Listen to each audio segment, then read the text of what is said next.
Como é que foi o seu processo de escrita, Tonon? Eu me inspirei muito, né, na biografia. Tem várias biografias da Princesa Isabel, mas eu me inspirei muito em dois escritos sobre ela. A biografia do Pedro Kallmann sobre a Princesa Isabel, que eu acredito que... O Pedro Kallmann, por que eu gosto bastante dele? Eu sei que ele é um historiador na academia criticadíssimo, né? Eu me lembro, na época que eu fiz história, eu tinha professores assim que abominavam Pedro Kallmann, e aí eu fiquei curioso, eu falei, deixa eu ler, né? O que esse sujeito fala, porque para os professores odiarem tanto, né? Quais seriam as atrocidades? Aí eu descobri qual é o crime do Pedro Kallmann. Ele escreve a história do Brasil com paixão. Dá para ver que ele ama o Brasil e ele relata, sim, aquilo que é ruim, mas relata também aquilo que é bom, e ele procura ser justo na apresentação dos fatos. Aí eu entendi, eu falei, o crime do Pedro Kallmann é que ele escreve com paixão, né, pela nação dele. Enquanto a maioria dos historiadores parece que se dedicam a depreciar, né, o Brasil. Eu li esses dias um artigo que pega trechos, né, de documentos do Brasil, onde personagens da história do Brasil pediam favores aos reis de Portugal. E a tese do artigo é a seguinte: a coleção de história do Brasil de Varney voltou a ser vendida. Não perca a oportunidade de adquirir essa robusta coleção com 35% de desconto, frete grátis, e você ainda ganha um curso como bônus. Imperdível, hein? Não perca. O Brasil nunca deu certo, nem no passado, e não pode dar certo hoje, porque já começou errado, onde todos agiam por interesse. É uma generalização. Isso é muito comum. É uma generalização.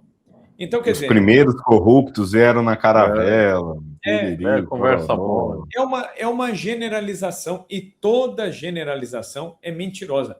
É aquele exercício básico de lógica aristotélica, né? Quando a gente ensina lógica para criança e diz assim, né? Olha, como que você reconhece o tipo mais comum de falácia? Todo gato é preto, né? Lulu é um gato, portanto, Lulu é preto. Então, quer dizer, é a falácia da generalização. É o tipo de falácia mais comum. Então, você coloca todo mundo dentro do mesmo saco e julga todo mundo a partir daquilo que você vai pensando. Eu não estou dizendo que não houve corrupção e também não estou dizendo que isso não influenciou. É lógico que influencia, é lógico que ocorreu. Eu não posso dizer que tudo foi corrupção, né? Então, quer dizer, é absurdo, né, dizer um negócio desse. E aí eu entendi que o Pedro Kallmann é um sujeito que ama o Brasil e procura ser justo no modo de escrever sobre o Brasil. Então, eu li a biografia dele, da Princesa Isabel, então foi uma fonte que eu gostei bastante, né? Quando eu li, me impressionou bastante, e depois eu li uma obra mais recente, que é uma obra que reuniu alguns documentos que não eram publicados. Eram alguns documentos, até cartas, impressões de outras pessoas sobre a Princesa Isabel e muita coisa da própria Princesa Isabel, que é um livro, recomendo também a leitura, chamado Alegrias e Tristezas, que é do Bruno Cerqueira e da Fátima Argon. São dois historiadores do Instituto Isabel do Rio de Janeiro.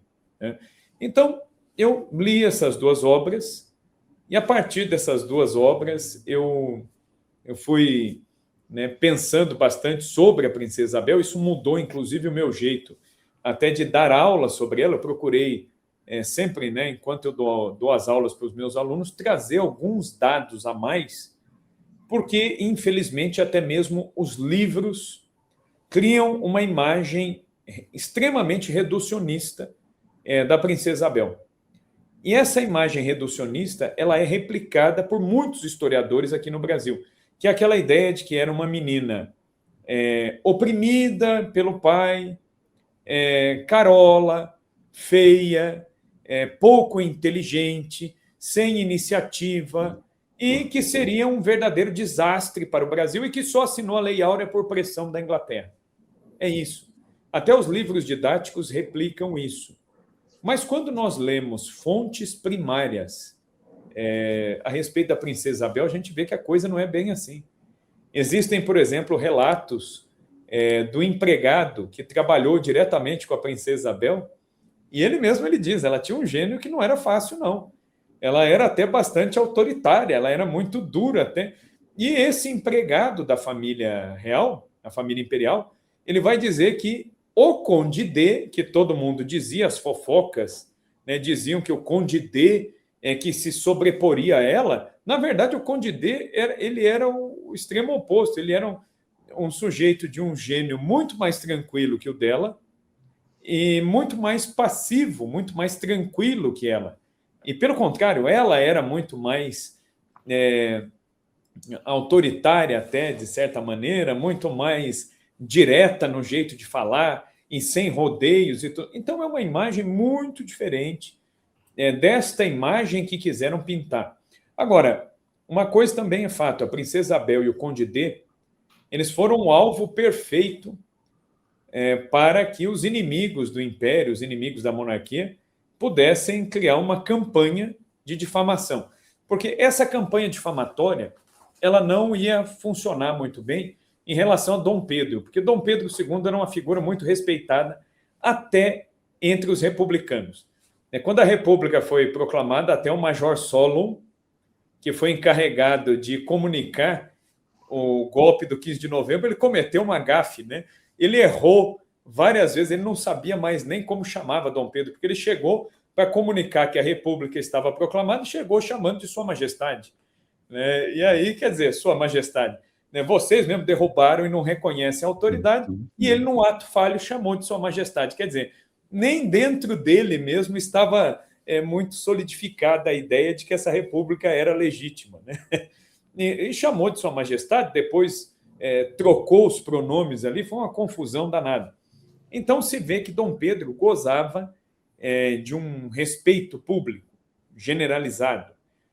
Então atacar Dom Pedro não era um bom caminho, mas agora atacar o Conde D, que é um estrangeiro francês, insinuar que ele influenciaria no governo do Brasil, que a princesa Isabel subida ao trono seria uma nação estrangeira que mandaria no Brasil, porque são interesses franceses, etc. E tal, que é uma coisa que não se verifica, né, mas para efeito de fofoca, isso é muito bom.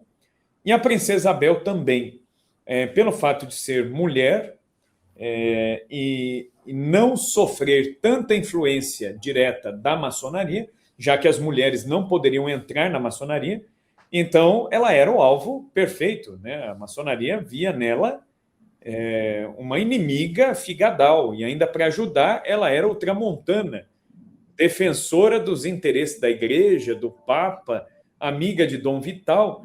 Quando Dom Macedo Costa foi solto da prisão, ela convidou Dom Macedo Costa para ser o confessor dela, e depois ele virou capelão, né, da própria princesa. Então, isso aí foi algo terrível. E aí, quando ela aboliu a escravidão, Leão XIII manda a Rosa de Ouro. Quem foi o portador da Rosa de Ouro? Dom Macedo Costa, o bispo preso por Dom Pedro, foi o portador da Rosa de Ouro para a princesa Isabel. Então, quer dizer, a maçonaria olhava para aquilo ali e falou, olha, nós temos que acabar com isso, porque se formos governados por ela, acabou a nossa influência política. Dom Pedro II não era maçom, né? Não existe nenhum registro de filiação dele. Dom Pedro I, sim. Dom Pedro I, sim. Dom Pedro I era grau 33 da maçonaria. Agora, mas também era extremamente contraditório, né, nas ações dele ali, né? Então, Dom Pedro I, sim. Mas Dom Pedro II, ele era um filomaçom. Ele era simpático à maçonaria, compôs vários gabinetes inteiramente formados por maçons, mas num terceiro reinado, isso não seria viável. Na mão da princesa Isabel não ia sobrar nada disso. Então, quer dizer, ela virou um alvo, digamos assim, ideal. Não dá para atacar Dom Pedro, então vamos atacá-la, vamos atacar o marido. E aí as intrigas começaram muito cedo. Logo que ela casou, ela demorou muito para ter os filhos, não conseguia engravidar, fez vários tratamentos médicos e a coisa não resolvia, a coisa não andava. E aí isso aí gerou muito burburinho. E aí houve até uma certa esperança de alguns políticos aqui do Brasil, e talvez isso tenha influenciado Dom Pedro em alguma medida, porque o que Dom Pedro fez? Quando a princesa Leopoldina, a princesa de Joinville, a outra filha dele, faleceu aos 23 anos, Dom Pedro foi buscar, né, um neto, homem, para ser o herdeiro aí, o possível herdeiro do trono, e a princesa Isabel seria a herdeira presuntiva, né, mas teria uma opção masculina, né, aqui no Brasil. E no fim, E, professor, interessante isso que o senhor está falando, principalmente da dificuldade dela em engravidar, e aí muito quando a gente pensa em formar um combo aqui na Caravelas Kids, a gente pensa também em fazer histórias que digamos, se entrelacem, para que a criança fixe melhor, enfim. E aqui a gente tem tanto no livro de Nossa Senhora Aparecida, essa busca que ela pediu por essa graça de engravidar, quanto no seu também.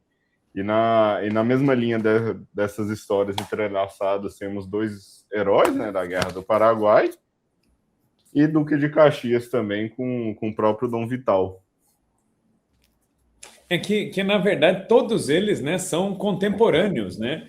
São heróis contemporâneos. É gente que se encontrou, é gente que se viu, por exemplo, o Duque de Caxias conversou com Dom Vital. Quando Dom Vital foi libertado, um pouco antes, então, houve esse encontro, houve um contato do Duque, do Osório, com a princesa Isabel. Então, eles todos aí se entrelaçam. E a princesa Isabel, ela foi para a França, fez tratamentos médicos, isso não surtiu efeito nenhum, até que ela resolveu ir a Aparecida. Ela foi até Aparecida, na Basílica Velha de Aparecida, e é interessante esse relato. Esse relato aqui, para quem quiser se aprofundar, né, sobre a princesa Isabel, o padre Júlio Brustoloni escreveu um livro chamado A Senhora da Conceição Aparecida. O padre Brustoloni, inclusive eu tive a graça de trabalhar com ele. Na minha época de seminário, eu convivi com ele e trabalhei com ele. Ele foi um dos historiadores que mais mexeu na documentação de Aparecida, e ele conta nesse livro A Senhora da Conceição Aparecida, que a princesa Isabel, quando chegou a Aparecida, foi uma grande festa, né? Ela foi recebida com foguetório, tocaram sinos da Basílica Velha, e ela subiu a ladeira do Monte Carmelo a pé, junto com o Conde D.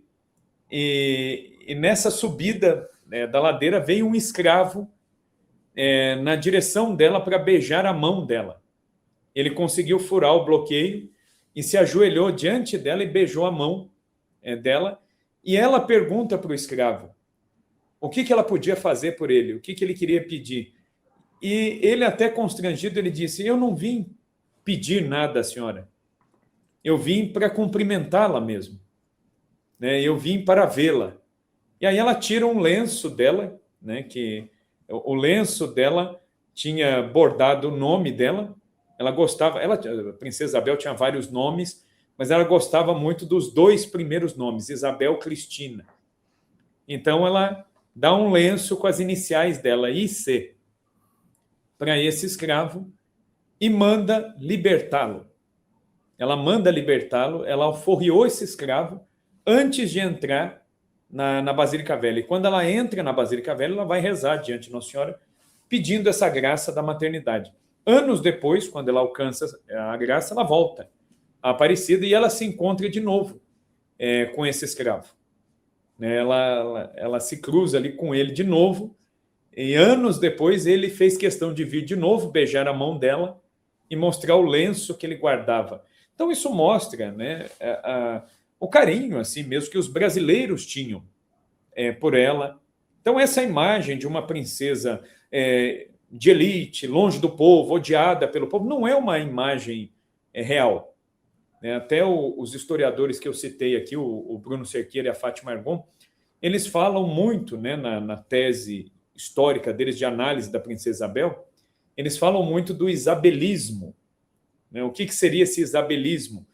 Pessoas próximas ou pessoas que admiravam a princesa Isabel e que guardaram, né, histórias, fatos, e isso foi conservado mesmo depois do banimento da família imperial do Brasil. E por que a República baniu a família imperial? A República sabia do poder de comunicação, o poder simbólico que a monarquia tinha aqui no Brasil, né? Tanto é que o banimento ele só foi suspenso por Epitácio Pessoa em 1920. A princesa Isabel ela soube, né? Ela teve ciência disso e ela tinha ideia de vir visitar o Brasil. Uma das coisas que ela mais se lamentava era de não poder voltar ao Brasil. É interessante que nos escritos dela, ela se lamenta muito mais por não poder viver no Brasil do que por ter perdido a coroa. E ela fala, né, num dos escritos dela, já no fim da vida, que ela dizia que ela tinha muita devoção a Nossa Senhora e que as 3 igrejas que ela mais gostava eram o Outeiro da Glória, no Rio, a Aparecida e a Medalha Milagrosa, em Rui do Bac. Ela disse, hoje Deus me permite só que eu visite o Rui do Bac. Ela falou, mas eu espero ainda ter a graça de retornar ao Outeiro da Glória e à Aparecida. Nunca aconteceu isso, né? Ela morreu 14 de novembro de 1921, sem nunca ter conseguido voltar ao Brasil, né? Morreu de pneumonia. E depois, no ano seguinte, que seria o centenário da independência, aí o governo brasileiro manda chamar os membros da família imperial, e aí veio o Conde D com os 3 filhos. E o Conde D morre na viagem. Ele morreu no navio. Né? E também ele não pôde ver, né? Assim, o Brasil novamente. Né? Então, é muito curioso, né, o que acabou acontecendo com eles. Mas por que esse medo da monarquia? Porque a República sabia o peso que isso tinha. E basta a gente pensar que em 1920 ainda tinha muitos ex-escravizados vivos que tinham até uma espécie de, entre aspas, culto, uma espécie de culto cívico isabelista. A memória da princesa Isabel era muito viva ainda, né, para essas pessoas. Então, imagine, né, o impacto que teria a princesa Isabel vivendo aqui. Então, por isso que ela foi banida. E essa, aliás, é a grande prova, é o grande argumento que prova o peso que Isabel tinha e tem. Então, o pessoal que nega o papel da princesa Isabel se esquece disso, né? Se esquece, né? O pessoal sabe disso, né? Mas quer ignorar isso, varrer para debaixo do tapete. Se ela não tivesse peso algum, se a monarquia fosse um bando de parasitas, né? Se para o povo brasileiro estava realmente bom, né, que os monarcas fossem expulsos, por que não deixaram voltar? Né? Porque a República sabia do peso que isso tinha.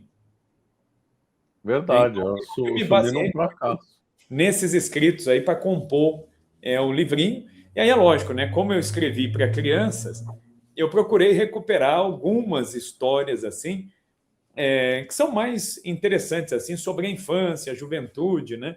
Eu coloco lá uma história engraçada até, né? Que Dom Pedro ele era extremamente neurótico com essa questão de gasto, né? Por exemplo, no Palácio de São Cristóvão, quando a energia elétrica chegou ao Rio de Janeiro, Dom Pedro usava assim o mínimo de energia elétrica. Tanto é que ele gostava de dormir cedo para que não se acendessem lâmpadas no palácio. Ele acordava de madrugada e dormia muito cedo. Né? Então, que bom que não mudou nada. A família imperial tinha uns hábitos. Assim, todo mundo tinha que seguir os hábitos dele. Ele acordava às 4 da manhã, né? Ele tomava café muito cedo. 9 e pouco da manhã ele já estava almoçando. 4 da tarde ele estava jantando. Né? E dormia super cedo. Tinha uma rotina de trabalho. Inclusive, para as filhas, ele colocou uma rotina de trabalho. As meninas estudavam 6 dias por semana, de segunda a sábado, das 7 da manhã até mais ou menos 9 da noite. Então, quer dizer, imagina, uma rotina assim, estafante, né? As meninas tinham que fazer alemão, francês, piano, tinham que ler sobre filosofia política, e no meio do dia tinha algumas poucas atividades para descansar um pouquinho, arejar a cabeça. Então, do mesmo jeito que ele era disciplinado, ele disciplinou a família inteira, né? E é interessante que tudo que ele considerava como desperdício, como gasto inútil, ele proibia. E as meninas, a Isabel e a Leopoldina, ele teve um filho, um menino, o príncipe Afonso Pedro, que morreu com 2 anos de idade, então o menino, né, nem conviveu muito tempo ali com eles. Mas as 2 meninas que sobreviveram, a Leopoldina e a Isabel, elas eram apaixonadas por cachorrinhos, as raças de cachorro pequenininhos, cachorros que não crescem muito.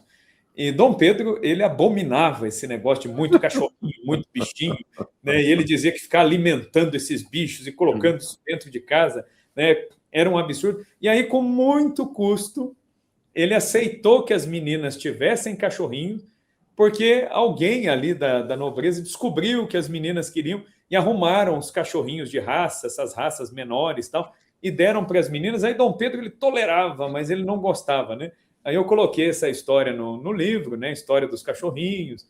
Então, enfim, né? Eu procurei colocar um pouco dessas histórias para que as crianças vejam, né? Que a princesa Isabel também tinha seus sonhos de criança, suas coisas de criança, mas também, por outro lado, era uma pessoa muito ciente do seu dever, quem ela era e o que ela deveria fazer, né? Ela foi educada para servir os brasileiros, né? Como, aliás, os membros de famílias reais são ou deveriam ser educados, né, para servir o povo. Você acaba de assistir um corte do Caravelas Podcast. Na tela está aparecendo o episódio completo e outro corte. Muito obrigado pela atenção.